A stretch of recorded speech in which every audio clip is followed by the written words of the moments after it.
Welcome to my channel. Today I'm going to show you how to make battle maps for role-playing and tabletop games. Because there's a lot of information to cover on that subject, I'm going to break it up into two videos to make it easier to use. In this video I'll teach you how to make both hex and square grid overlays for your maps. The next video, that will be coming in a few weeks, will go over using drawing software to create the maps themselves.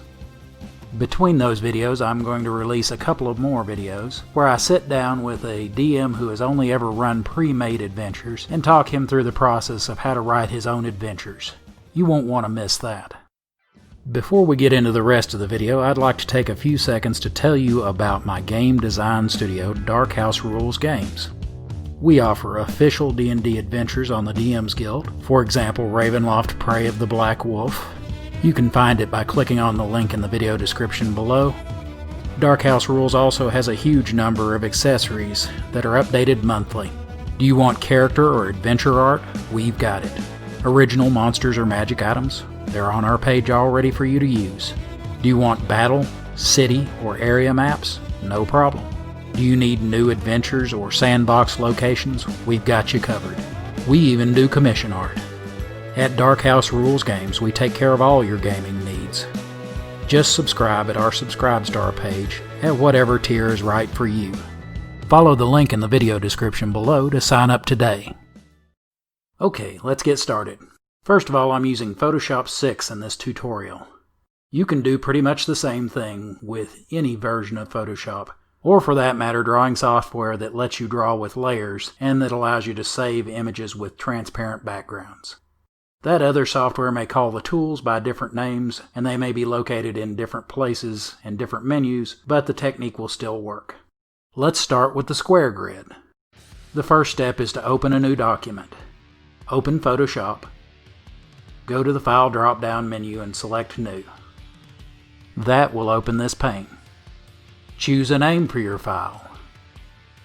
I'll call this one 1-inch grid square.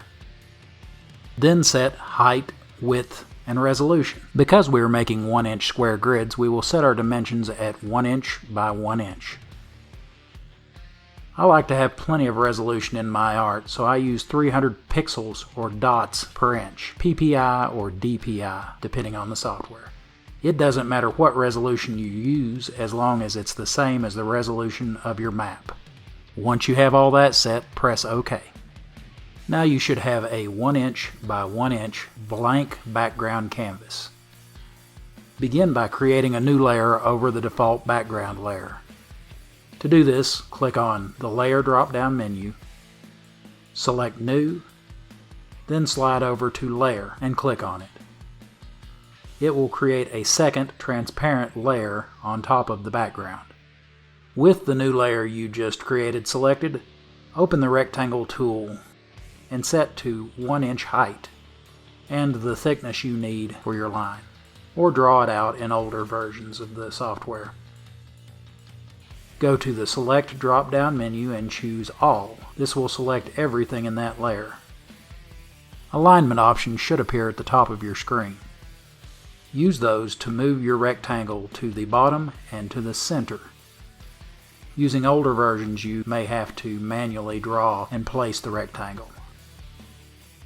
Now duplicate the layer by using either the hotkeys Command or Control, depending on if you're using a Mac or Windows, J, or go to the Layer drop-down menu and select Duplicate Layer.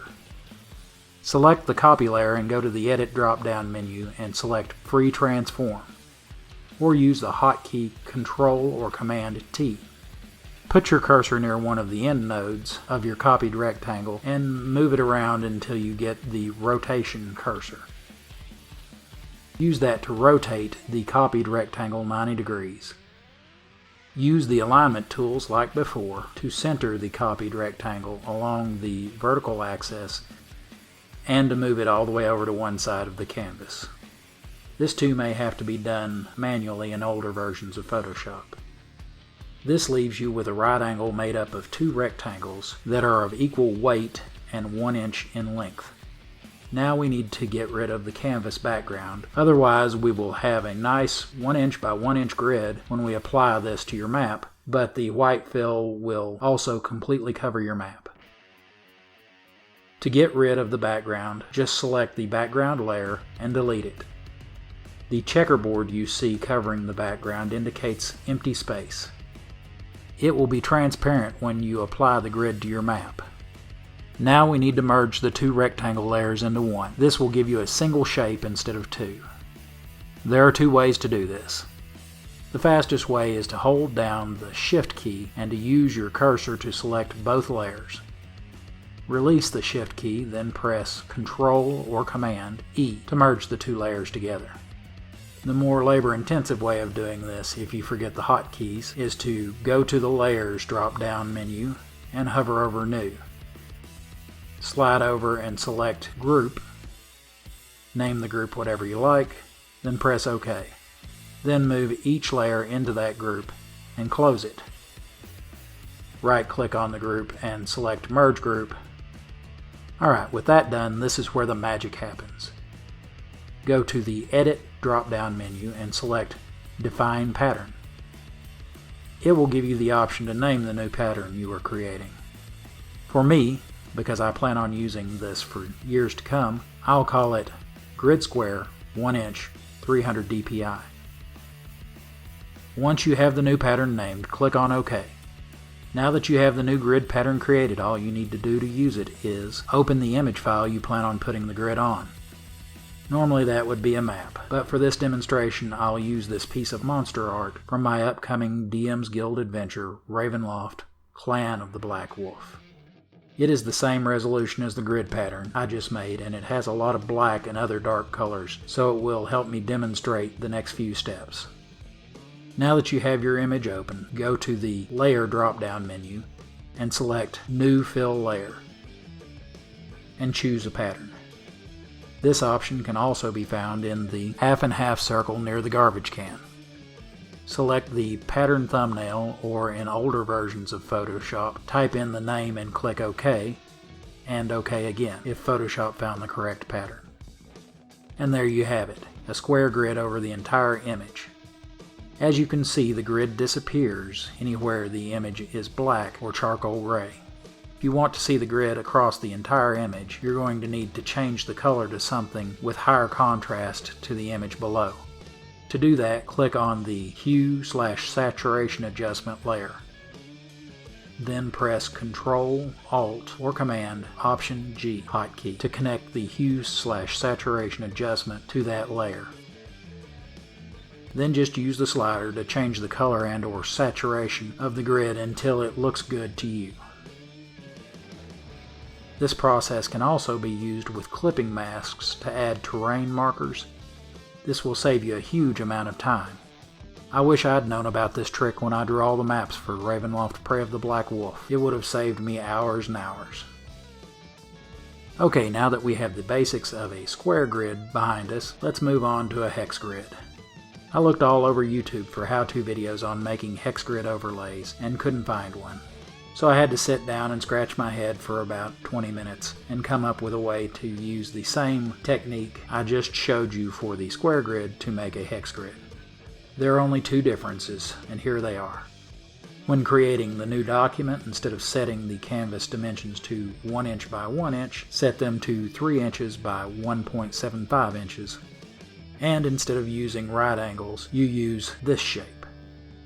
Well, how do I draw this shape, you ask? Well, keep your shirt on, I'm about to tell you. The first step is just like the square grid. Use the rectangle tool to draw a rectangle that is 1 inch wide by however tall you feel your grid lines should be thick. Remember how tall you made it, because that will be important later. Center the line both horizontally and vertically. Now copy that layer using Duplicate Layer, like you did making the square grid. Then use the Free Transform tool to rotate it 60 degrees. Now move the angled line until it lines up with the end of the horizontal line. Now duplicate the angled line and move the new copy to the opposite side. Now duplicate that layer and flip it vertically then move it up until it lines up. Okay, duplicate the newest layer and move it to the opposite side. Now we're almost done. All we need to do is fill in these spaces here. Because they will make up half of both the top and bottom of a hex, they need to be both half as wide and half as tall as the first line we made. So half an inch long by half the height I told you to remember earlier. Once you have one made, duplicate it 3 times. Then use your alignment tool to put them in the 4 corners of the canvas. After that, all the steps are the same as the square grid pattern. Here's an example of what that hex grid we've just made looks like over a sample map. Okay, that's all for today. If you found this video useful, please give it a like. To make sure you don't miss my next drawing video, or any of my other videos for that matter, hit the subscribe button. If you have any questions, please leave them in the comments. I read all my comments, so I'll be sure to answer you. Don't forget to check out Dark House Rules Subscribe page. That really is the best way to support this channel. I'll see you next time. Have a great day.